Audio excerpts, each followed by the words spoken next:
Hello दोस्तों, तो कैसे हैं आप सब। दोस्तों आज हमारा टॉपिक पॉलिटिकल साइंस के चैप्टर फर्स्ट का पार्ट 2 है, the arena of cold war.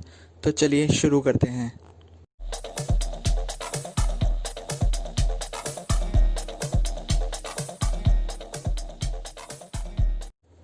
दोस्तों पार्ट 1 में हमने देख लिया था कि किस तरह वर्ल्ड वॉर 3 की सिचुएशन आ गई थी और जिसको कोल्ड वॉर का नाम दिया गया था, और हालांकि वो नहीं हुई थी और उसमें कई सारी फॉर्मेशन नाटो, सेंटो और सीएटो जैसी हुई थी। तो चलिए अगले टॉपिक पे आते हैं, जो है एरेना ऑफ कोल्ड वॉर।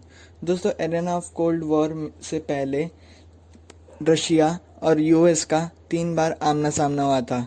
उनका पहला आमना सामना 1950 से 53 के बीच कोरियन वॉर, सेकंड सेकंड उनका हुआ था बर्लिन में 1958 से 62 में, और थर्ड उनका आमना सामना हुआ था 1960s पे।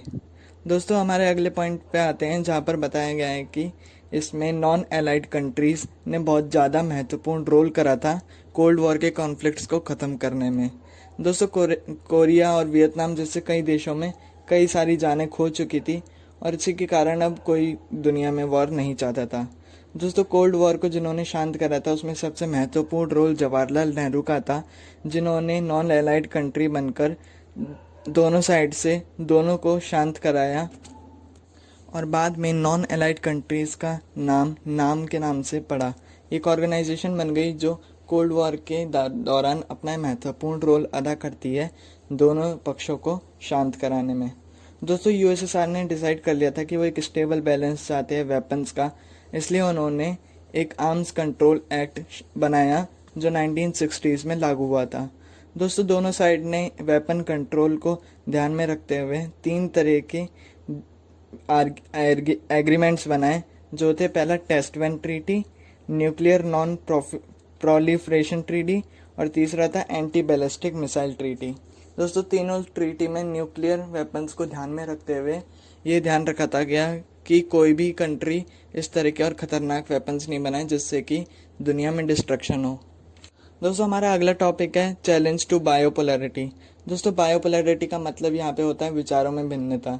जिस तरह यूएसएसआर यूएस की लिबरल और कम्युनिज्म सोच में भिन्न थी, उसी का एक बहुत बड़ा चैलेंज था। दुनिया 2 भागों में बढ़ चुकी थी, इसलिए नॉन एलाइड मूवमेंट के नाम से कुछ देश साथ में आए, जैसे यूगोस्लाविया के प्रेसिडेंट, इंडिया के जवाहरलाल नेहरू, इजिप्ट के लीडर गैबल एडल नसार और घाना के प्रेसिडेंट। दोस्तों यहाँ पर इंडोनेशिया ने भी अच्छा साथ दिया था और इनकी फर्स्ट मीटिंग बेलग्रेड में 1961 में हुई थी और उसी के बाद से नाम की ऑर्गेनाइजेशन शुरू हुई जो नॉन एलाइड मूवमेंट से है। दोस्तों अगले टॉपिक में हमें बताया गया है कि द क्लुमिनेशन ऑफ लीस्ट 3 फैक्टर। दोस्तों कल्मिनेशन जो 3 फैक्टर थे उनमें पहला था कि कॉर्पोरेशन में 5 कंट्रीज थी। दोस्तों जो कोल्ड वॉर की टेंशन थी उसे कम करना था, और जो ड्रामेटिक एंट्री से नई कंट्रीज एलाइड से जुड़ रही थी उसके खिलाफ भी काफ़ी आवाज़ उठाई थी। दोस्तों नाम की लेटेस्ट मीटिंग 26 अक्टूबर 2019 को हुई, जो अज़ेरबैजान के बाकू शहर में हुई थी और ये 18th सेंचुरी थी, जिसमें 120 से भी ज़्यादा कंट्रीज शामिल हुई थी।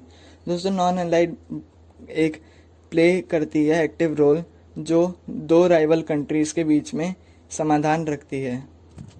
दोस्तों नॉन एलाइड वॉर्स को भी प्रिवेंट करती है, जिससे कि दुनिया पे कोई आपदा ना आए और कोई वॉर शुरू ना हो जाए।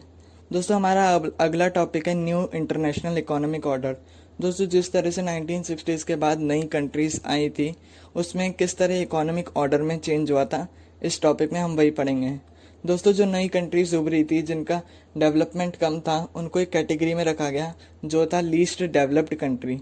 दोस्तों लीस्ट डेवलप्ड कंट्रीज को न्यू इंटरनेशनल इकोनॉमिक ऑर्डर की तरफ से ये प्रपोज्ड दिया गया कि उनको ग्लोबल ट्रेडिंग सिस्टम में लाया जाएगा। दोस्तों ग्लोबल ट्रेडिंग सिस्टम में 3 से 4 तरह के नियम लाए गए, जिनमें पहला नियम था जो लोअर डेवलप्ड कंट्रीज थी उनको पावर उनकी कंट्रोल करने दी जाएगी और उनके जो मिनरल रिसोर्स हैं उनको खुद का ही एक्ट होगा, उन पे वेस्टर्न कंट्रीज़ का कोई रोल नहीं होगा। दोस्तों अगला उनके साथ जो प्रपोज्ड हुआ था रिफॉर्म, उसमें था कि वेस्टर्न मार्केट्स में उन्हें अच्छा खासा मुनाफा दिया जाएगा। दोस्तों, जिस तरह से कई कंट्रीज दूसरे मार्केट्स को आने नहीं देती, वहीं पर लोअर डेवलप्ड कंट्रीज को डेवलप करने के ज़रिए से जो वेस्टर्न कंट्रीज डेवलप्ड थी उनमें उन्हें आने का अवसर दिया गया, जिससे कि वो अपनी पुअर कंडीशन को ख़त्म करके अपने आप को आगे रख सकें। दोस्तों, अगले जो रिफॉर्म हुआ था उसमें था कि जो टेक्नोलॉजी की कॉस्ट थी उनके लिए घटा दी थी वेस्टर्न कंट्रीज़ की तरफ से।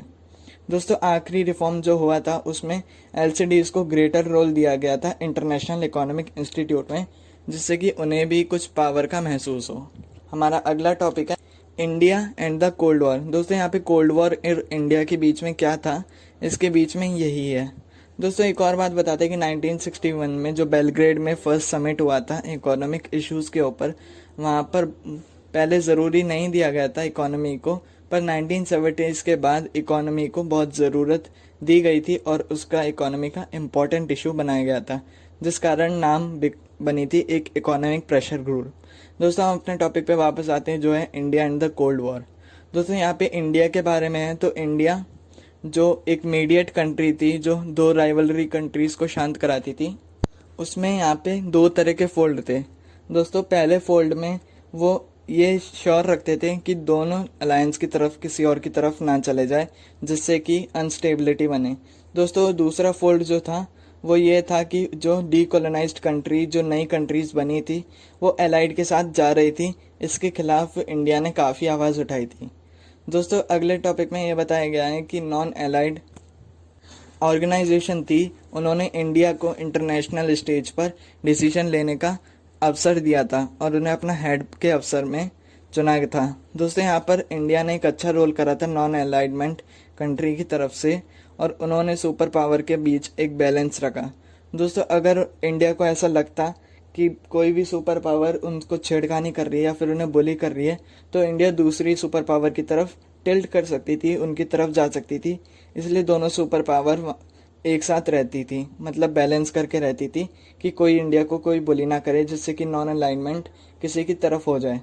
दोस्तों, अलायंस सिस्टम ने इंडिया की तरफ जो ग्रांटेड और बुली का सिस्टम था वो सही से चल रहा था, और उसके बाद इंडिया को नॉन अलाइनमेंट जो कहते थे उनको अनप्रिंसिपल का दावा दे दिया, क्योंकि जो इंडिया ने 1971 में बांग्लादेश और पाकिस्तान के बीच में जो कंट्रोवर्सी हो गई थी उसमें इंडिया ने दखलंदाजी दी थी, जिसके कारण इंडिया को मिलिट्री और डिप्लोमेटिक सपोर्ट की ज़रूरत पड़ सकती थी। इसलिए इंडिया ने यह सोचा कि वो रशिया के साथ हाथ मिला ले 20 साल के एक कॉन्ट्रैक्ट के साथ, जिससे कि अगर 1971 में उन्हें कोई ज़रूरत पड़ी तो वो वहाँ से मदद ले सके। दोस्तों, इसी के साथ ये चैप्टर ख़त्म होता है। ये चैप्टर में कोल्ड वॉर के बारे में था और कोल्ड वॉर के बाद किस तरह बायोपोलैरिटी आई, विचारों में मतभेदता के साथ कैसे दुनिया आगे बढ़ी, उसी के बारे में सेकेंड चैप्टर में है। दोस्तों, आपको ये चैप्टर कैसा लगा आप कमेंट करके बताइए। अगर कोई सजेशन है तो कमेंट में ज़रूर बताइए। चैनल पसंद आए तो उसे लाइक करिए, क्योंकि मैं इसी तरह की वीडियोस लाता रहूँगा। Thank you.